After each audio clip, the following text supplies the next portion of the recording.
갑자기 이제 한국에 출장을 나왔습니다.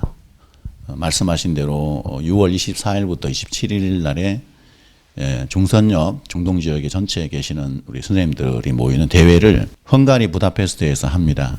그래서 300명을 예정하고 모집했는데 다 차고 넘쳤어요. 저희가 그 전체 선생님들의 그 비율에 맞춰서 300명을 가정하고 어느 지역에 몇 명 이렇게 커트라인을 미리 정해놨어요.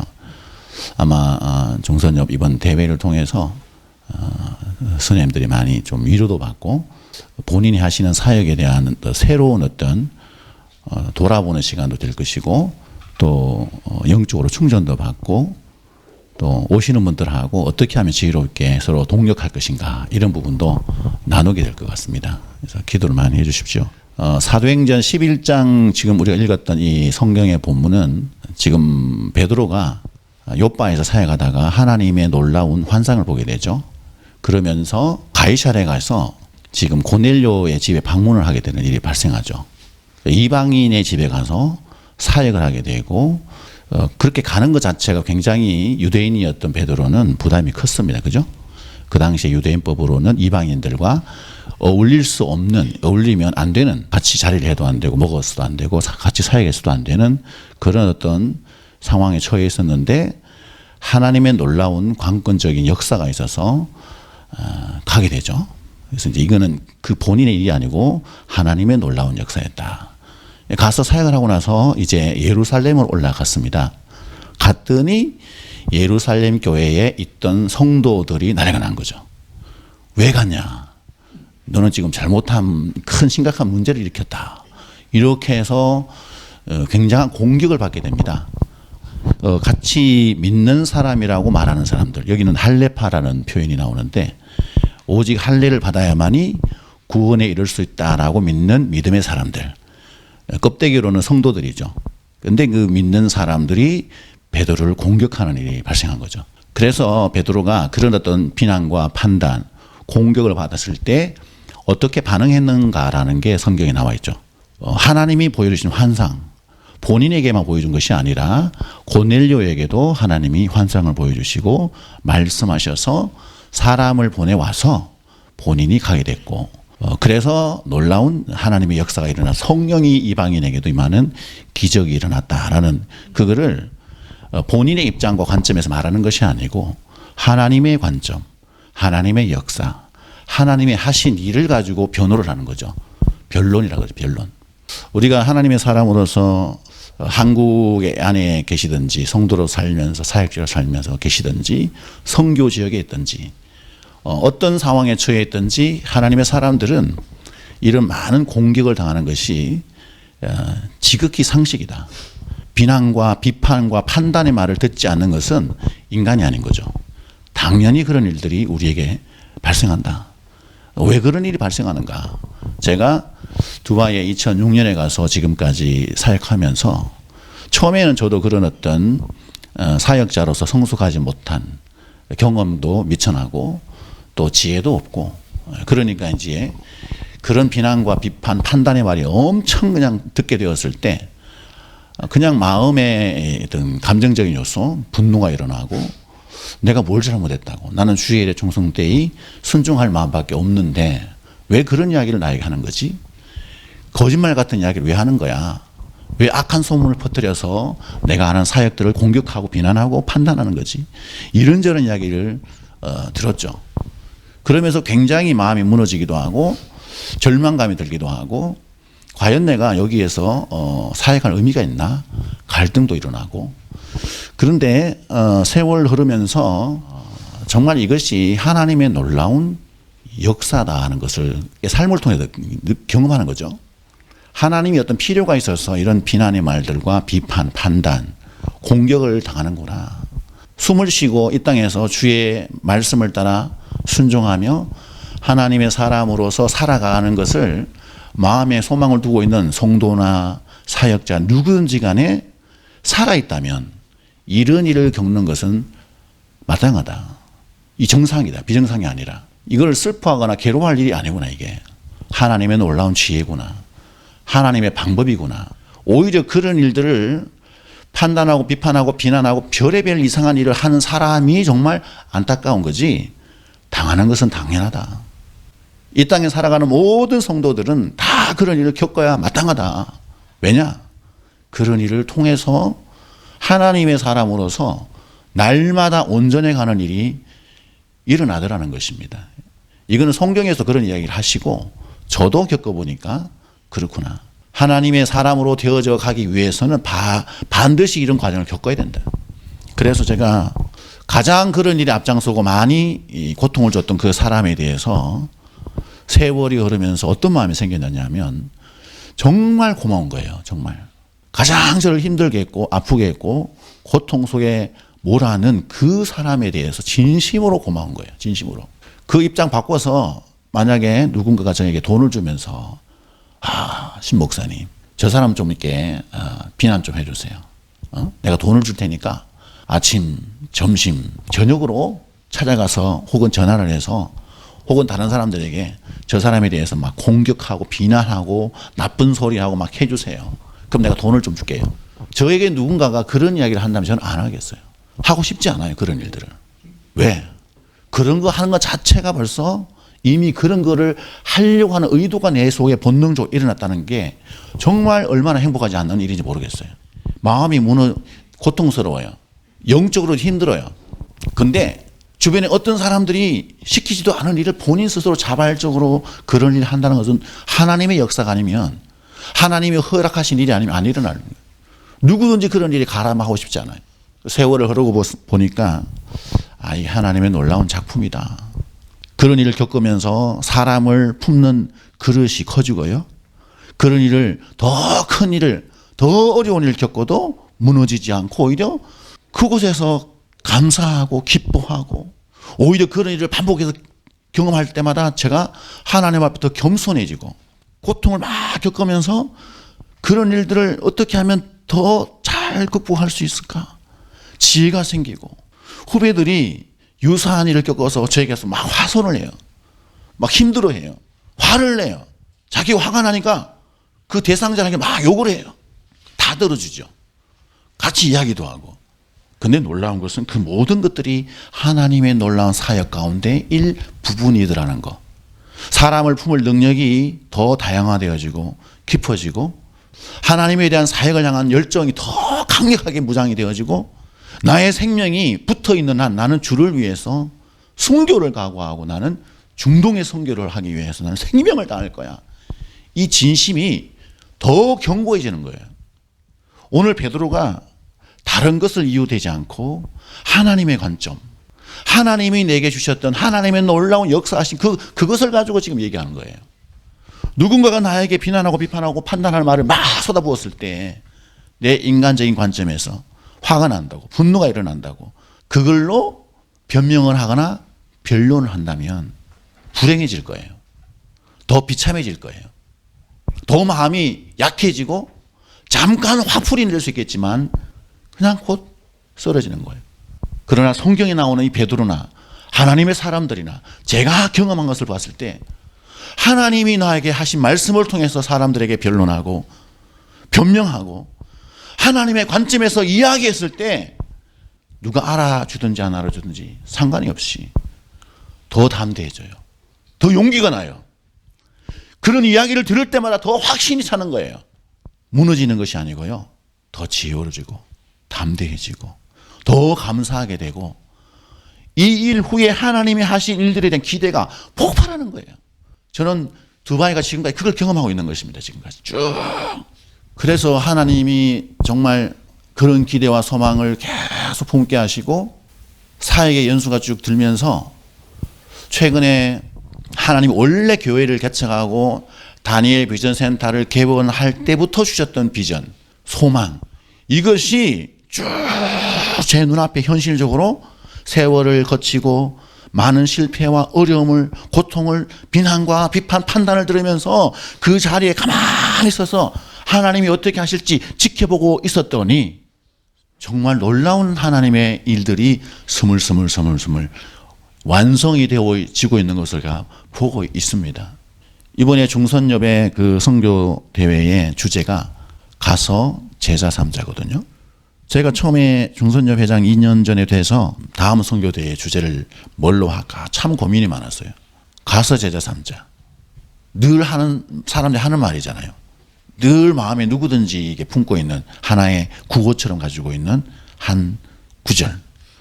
제가 두바이 한인 제자교회를 개척하면서 처음부터 끝까지 아직도 변하지 않는 그대로 제자 되어 제자 삼자. 이게 교회의 표예요. 제자 되어 제자 삼자. 중동에서 제자를 삼으려면 먼저 제자가 되는 것이 필요하다. 제자 되어 제자 삼자. 똑같은 걸 지금 얘기하는 거예요. 지금 중선협 선교대에서 가서 제자 삼자. 중선협의 임원들이 제가 그 얘기를 하니까 약간 이게 좀 너무 식상한 거 아니냐라는 어떤 느낌이 살짝 오는 것 같았어요. 근데 결국은 우리가 주님 오시는 그날까지 우리가 해야 할 일이 뭔가? 온 우주 속에서 우리가 해야 할 일은 주님의 제자가 되어서 제자 삼는 일이 우리의 사명이다. 이게 본질이거든요. 나중에 임원들한테 쭉 설명했더니 그들도 정말 그래서 340명의 많은 사람들이 모여서 우리는 지금 제자가 잘 되고 있는가라는 것을 먼저 보는 거죠. 나는 주님의 제자로서 잘 되어져 가고 있나. 그리고 나중에 제자 삼는 일이 어떻게 되어 있는지, 되고 있는지 안 되고 있는지, 어떤 실패가 있는지, 어떤 어려움이 있는지 이것들을 선교대회를 통해서 실제적으로 중동에서 제자 삼는 사역을 여러 방면으로 하고 있는 분들의 이야기를 듣는 거예요. 내가 놓치고 있는 건 뭘까? 그럼 난 어떻게 변화를 줘야 되지? 저 같은 경우에는 교회를 개척하고 이주민 노동자 사역을 교회도 개척하기 전에 했어요. 파키스탄 형제를 품고 사역을 쭉 했는데 10년이 넘는 세월 동안 쫙 하는데 어느 날 사람이 멘붕이 오는 거예요. 아니 나는 언어적으로도 우르두를 할 수 있는 사람도 아니고 그렇다고 해서 영어가 탁월하게 원어민처럼 할 수 있는 사람도 아니고 그런 어떤 한계를 가지고 있는 사람이 어떻게 이주민 노동자 사역을 할 수 있을까라는 의문이 있었지만 성경에 나와 있는 제자 삼는 것 때문에 제가 매주 월요일마다 새벽기도 마치고 수산시장을 갔어요. 가서 그들을 만나서 관계를 맺고 사랑을 주고 그들의 이야기를 들어주고 제자 삼는 사역을 내가 할 수 있는 범위까지 했어요. 근데 완성이 안 되는 거예요, 이게. 완성이 안 돼서 굉장히 고통스러웠어요. 그래서 이걸 포기하려고 하나님 앞에 한 7, 8년 하다가 포기하려고 하나님 앞에 기도원처럼 증거를 구하는 기도를 했어요. 하나님, 제가 했더니 안 됩니다. 이대로는 더 이상 못하겠다고. 만약에 하나님이 단체를 붙여주시든지 사역자를 붙여주시든지 하면 제가 할 것이고 그렇지 않으면 안 하겠다고 했더니 그 기도가 끝나고 나서 얼마 안 돼서 우리 그 홍계연 전 본부장님께서 전화를 했어요, 저한테. 아니, 누구가 지금 여기 왔는데 파키스탄에서 사역하는 사람들인데 자기들이 중동에 한 2주 동안 선교 탐방을 가야 되겠대요. 그분들이 지금 올 텐데 좀 돌봐주라고. 그래서 그분들 만났어요. 2018년에. 만나가지고 대화를 하는 중에 이분들이 보니까 선교를 하려고, 중동 선교를 하려고 파키스탄에다 학교를 2개를 만들었어요. 남학교, 여학교. 막 거기서 제자들이 양성됐어요. 많은 수십 명의 제자들이 양성이 됐어요. 이제 2021년부터 이 제자들을 중동으로 파송을 해야 되는데 어느 나라에 누구를 통해서 무슨 사회를 할지 모르겠다는 거예요. 그게 나왔다는 거예요. 저보고 물어요. 아니, 목사님께서 여기 있으면 사역하고 있는데 뭐 하고 있어요? 저 한인 목회하면서 파키스탄 사역합니다. 깜짝 놀라는 거예요. 현장을 보여달래요. 데리고 갔어요. 어떻게 하면 됩니까? 숙박 사역을 같이 하면 됩니다. 제가 하는 사역을. 그때부터 그분들과 하나가 되어서 이제 2021년부터 사역자를 보낼 겁니다. 도와주세요. 해가지고 보내려고 하다가 코로나 터져가지고 완전히 막 멈춰서다. 근데 놀랍게도 2020년 11월 달에 거기에서 사역자 한 명이 44일 동안 정탐을 나왔어요.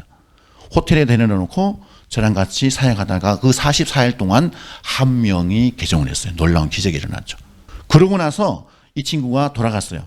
그 다음 해 11월 달에 2사람이 파송이 돼서 나왔어요. 그 뒤로부터 3년 가까이 지금까지 그 친구 2명하고 저하고 계속 사역을 하고 있어요. 근데 하나님은 거기에서 멈추지 않게 하시고요.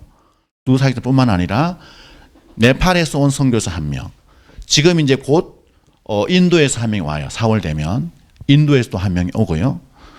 얼마 전에는 그들과 함께 연합해서 작년 12월 성탄절에는 200명에게 무슬림 그 사람들에게 밥을 사주면서 복음을 전했어요. 그리고 그 다음에 그들을 또 계속 만나면서 양육을 하기 시작했어요. 그 와중에 석 달 전에 투르크메니스탄에서 한 부부가 왔습니다. 그 부부가 와서 그들을 사랑하고 섬기고 막 엄청나게 했더니 무슨 일이 벌어졌느냐. 불과 2주 전에 그들이 예수님을 영접하고 본인이 침례를 받겠대요.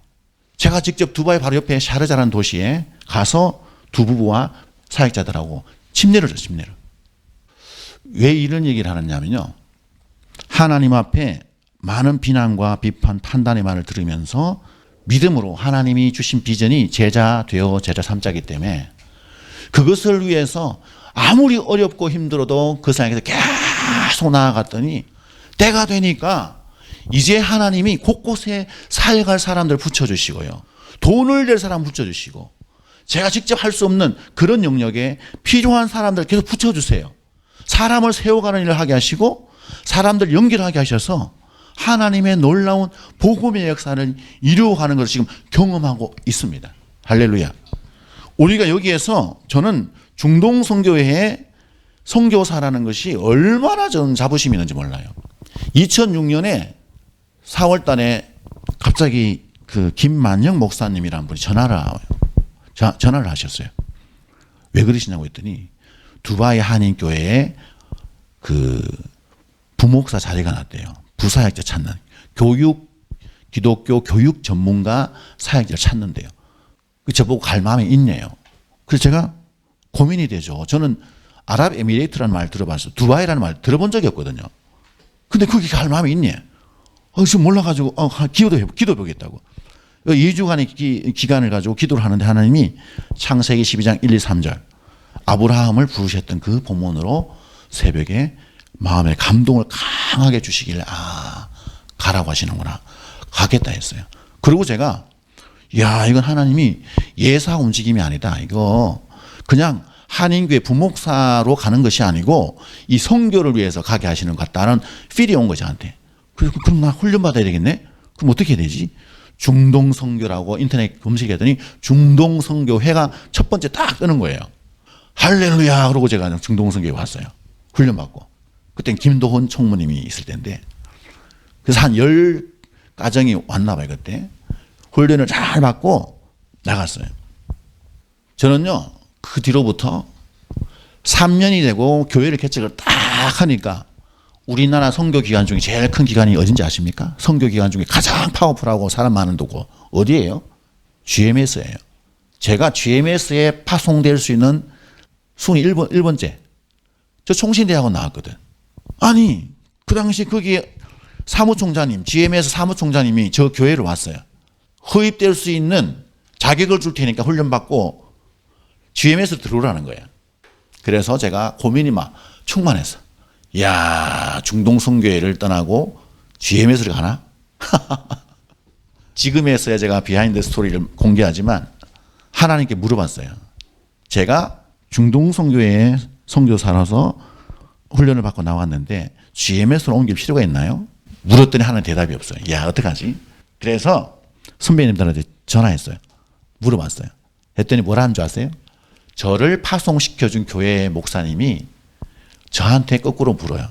야, 신목사, 너 GMS 간다고 뭐가 달라질까?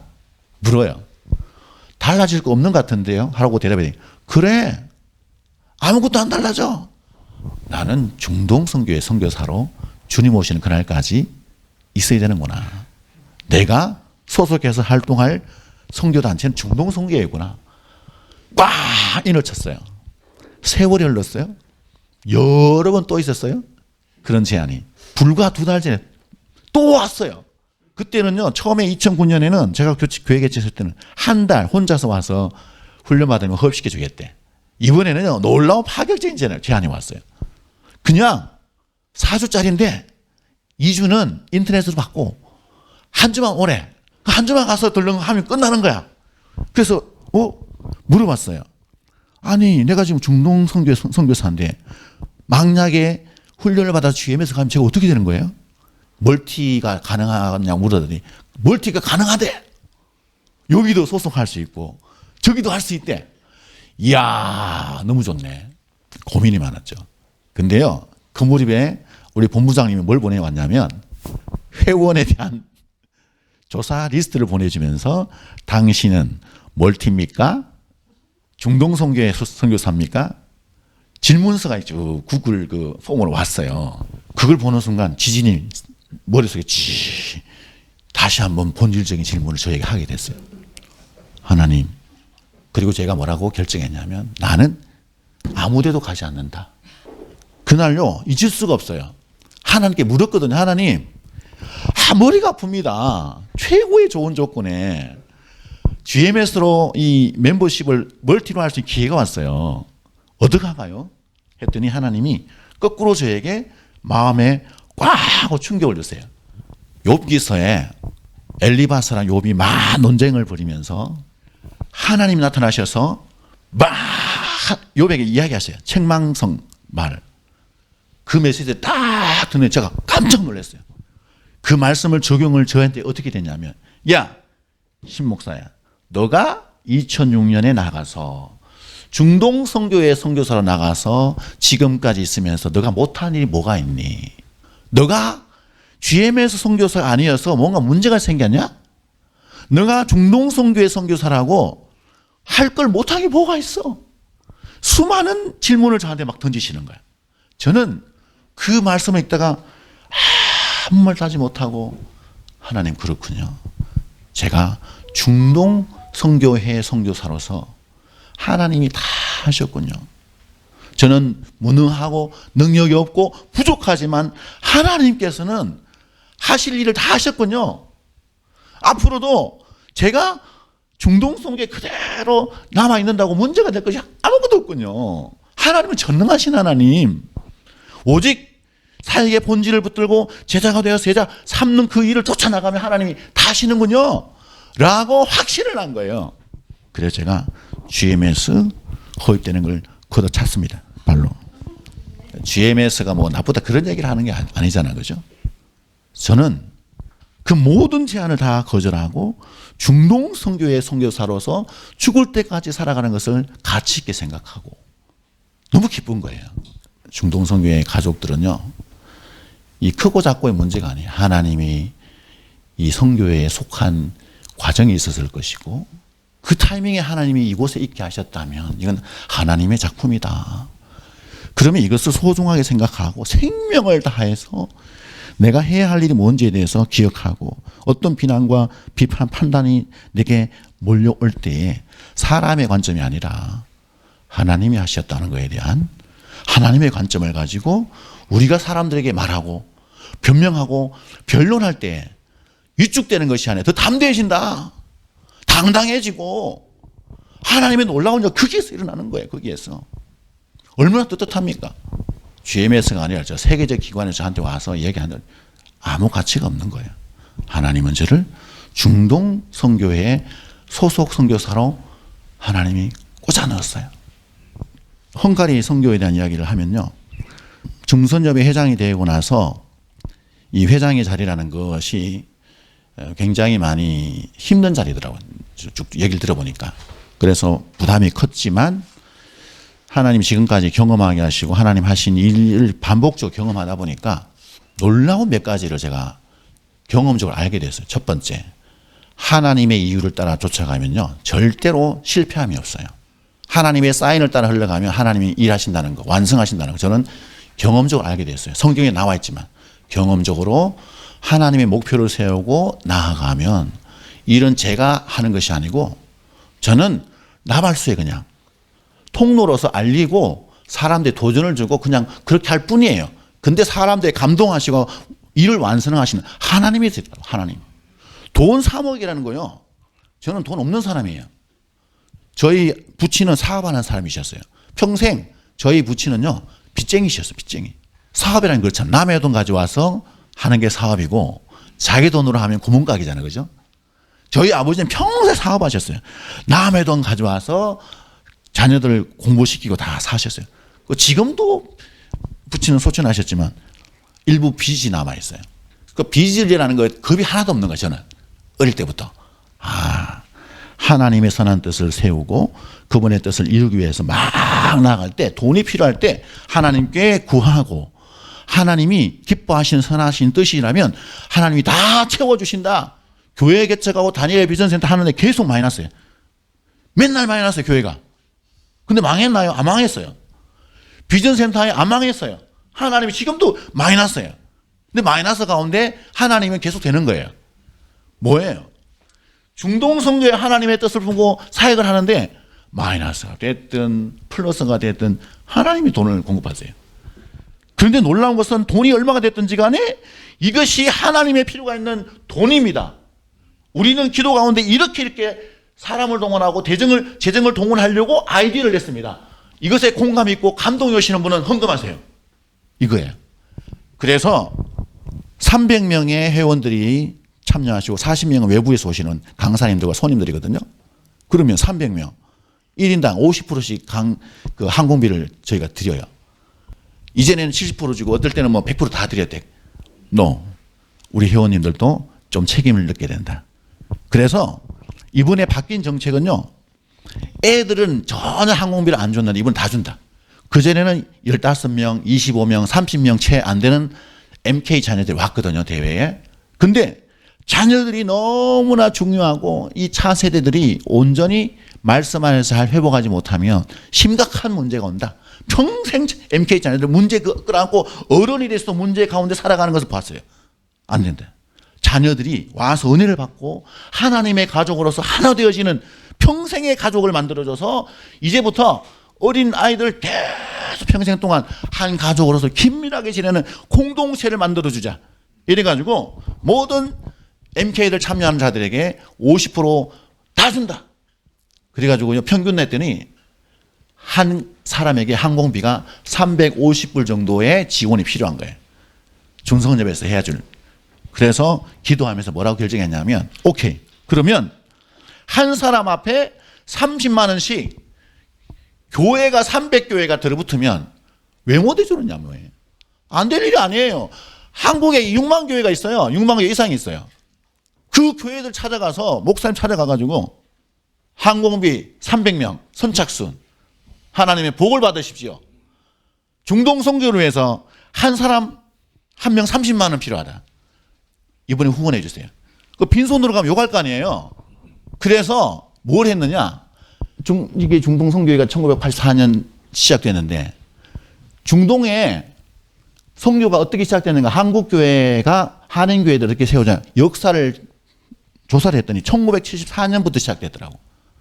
1974년부터 중동 지역의 건설붐을 타고 사람들이 와서 현장교회 세워지고 현장에 사람들이 눌러앉게 되고 그게 한인교회 생기면서 지금까지 쫙 50년 동안 하나님의 교회가 곳곳에 선교의 가교 역할을 하고 하나님의 선교를 위해서 헌신해 온 거예요, 교회들이. 근데 놀라운 것은 거기에 평신도들이 생명을 걸고 헌신하고 평신도들이 감옥 가고 그런 일을 통해서 하나님의 교회가 지켜줘 온 거예요.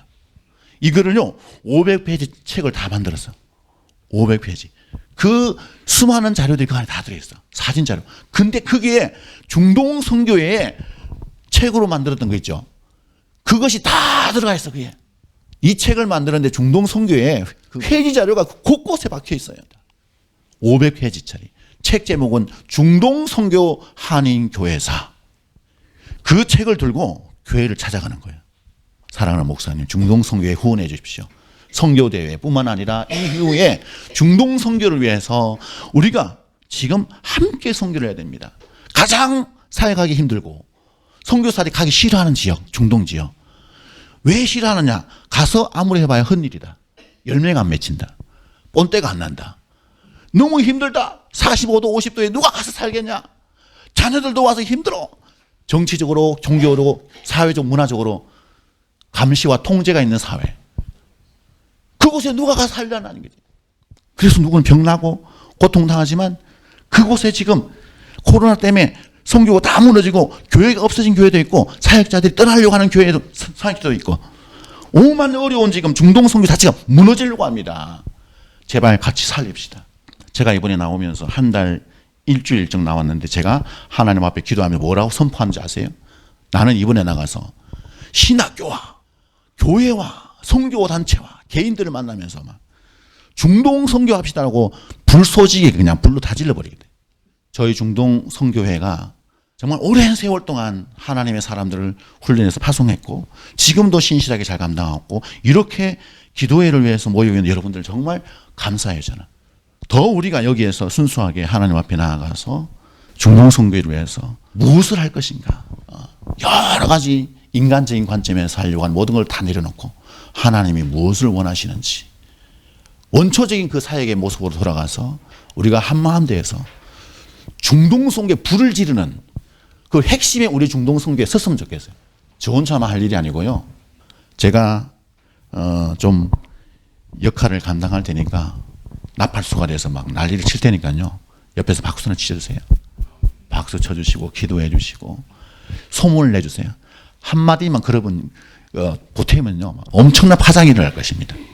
여러분 믿음으로 지혜를 가지고 하나님의 마음을 가지고 선교를 하려고 하면 안 되는 것이 하나도 없습니다. 저는 지금까지 그걸 다 경험하고 왔어요. 그래서 너무 그것이 충만하다 보니까요. 하나님이 이제 중동 선교를 위해서 GCC 6개국을 뒤집어 엎으려고 하는 것을 느꼈어요. 그래서 제가 뭘 시작했냐. 작년 1월부터 사우디아라비아를 제 차를 타고 직접 육로로 4,000km를 돌아다니는 거예요. 4번씩이나. 같이 가시죠. 두바이까지 모십시오. 제 차를 모시고 사우디아라비아를 짧게는 4박 5일, 길게는 7박 8일. 돌아다니면서 뭘 하느냐. 볼 거 아무것도 없어요. 가다 끝이 없는 사막이야. 기껏 가다가 낙타들이 돌아다니는 걸 볼 수 있어요. 그런데 놀라운 것은 그 사막 땅에 하나님의 마음을 품고 복음의 물길이 막 일어나기를 간절히 원하는 마음으로 막 서로 선교에 대한 이야기를 하고 그 카타르, 바레인, 쿠웨이트 그리고 리야드, UAE 그곳에 있는 사역자들과 함께 밥을 먹고 이야기하면서 선교 비전을 나누고 함께 눈물을 흘리며 기도하고 선포하고 수많은 그리스도인들이 중동 땅을 밟을 수 있도록 붐을 일으켜야 돼요. 저는 그 일이 하나님의 일이라는 느낌이 온 거예요. 그래서 작년 1월부터 실천을 했어요. 그랬더니 무슨 일이 벌어졌냐. 선교사들이 저도 가겠습니다. 그런 일이 생기고요. 수용로 교회는 벌써 2번째 다녀갔습니다. 수용로 교회. 마지막 남아있는 이 중동 땅에 중동 선교회 선생님뿐만 아니라 많은 회원들이 가족들이 이 일을 위해서 함께 한다면 하나님의 놀라운 복음의 역사가 온 중동 땅으로 흘러갈 줄 믿습니다. 우리가 사역하면서 당하는 비난, 판단, 별의별 일을 다 겪더라도 인간적인 관점에서 말하지 마시고요. 하나님이 나에게 뭐라고 말씀하시는지 귀를 기울이고 그분의 소리로 말을 하고 대답을 하면 더 담대해지고 지혜로워지고 하나님이 더 풍성하게 일어날 줄 믿습니다.